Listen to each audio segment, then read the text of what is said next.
కృష్ణా జిల్లా అవనిగడ్డ నియోజకవర్గంలో భారీ వర్షాలు రైతులకు తీరని నష్టం మిగిల్చాయి. పంట పొలాలు నదులను తలపిస్తున్నాయి. కోడూరు, నాగాయలంక మండలాల్లో పంట పొలాలు పూర్తిగా నీట మునిగాయి. తమను ప్రభుత్వమే ఆదుకోవాలని రైతులు వేడుకుంటున్నారు.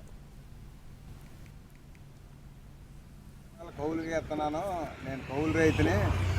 రాత్రి వచ్చిన భారీ వర్షాలకి మొత్తం మునిగిపోయి ఎకరానికి 20,000 చొప్పున పెట్టుబడి అయింది. అంతా నేలముట్టం అయిపోయింది. ఏకంగా సంవత్సరం అన్నట్టుంది. వర్షానికి వారం రోజులు బట్టి నీళ్ళలో ఒర్రి మునిగిపోయి ఉంటే అధికారులు ఇంతవరకు కన్నీరు చేసి ఇంతవరకు వచ్చి చూసిన పాపం లేదు. ఈ రైతులు ఎంత ఇబ్బంది పడుతున్నారు అనేది లేదు. ఈ రైతులకి ఏదన్నా సచివ సాయం తొందరగా ఏదో రకంగా వేస్తే రైతులు బతుకుతారో, లేకపోతే రైతులు ఆత్మహత్య చేసుకోవడం టైం వచ్చింది.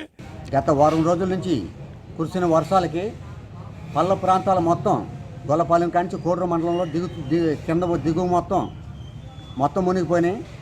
ఎరాల దగ్గర నాకు 4 ఎకరాలు ఉంది. ఆ 4 ఎకరాలు మొత్తం నీలమట్టం అయిపోయింది. అధికారులు ఏదైనా స్పందించి ఏదైనా న్యాయం చేస్తారని కోరుతున్నాం.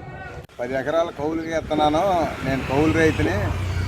రాత్రి వచ్చిన భారీ వర్షాలకి మొత్తం మునిగిపోయి ఎకరానికి 20,000 చొప్పున పెట్టుబడి అయింది. అంతా నేలముట్టం అయిపోయింది. ఏకంగా సంవత్సరం అన్నట్టుంది.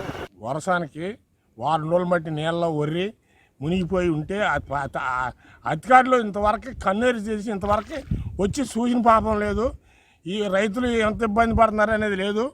ఈ రైతులకి ఏదన్నా సచివ సాయం తొందరగా ఏదో రకంగా వేస్తే రైతులు బతుకుతారో, లేకపోతే రైతులు ఆత్మహత్య చేసుకోవడం టైం వచ్చింది. గత వారం రోజుల నుంచి కురిసిన వర్షాలకి పల్ల ప్రాంతాల మొత్తం గొల్లపాలెం కాంచి కోడూరు మండలంలో కింద దిగువ మొత్తం మునిగిపోయినాయి. ఎరాల దగ్గర నాకు 4 ఎకరాలు ఉంది. ఆ 4 ఎకరాలు మొత్తం నీలమట్టం అయిపోయింది. అధికారులు ఏదైనా స్పందించి ఏదైనా న్యాయం చేస్తారని కోరుతున్నాం.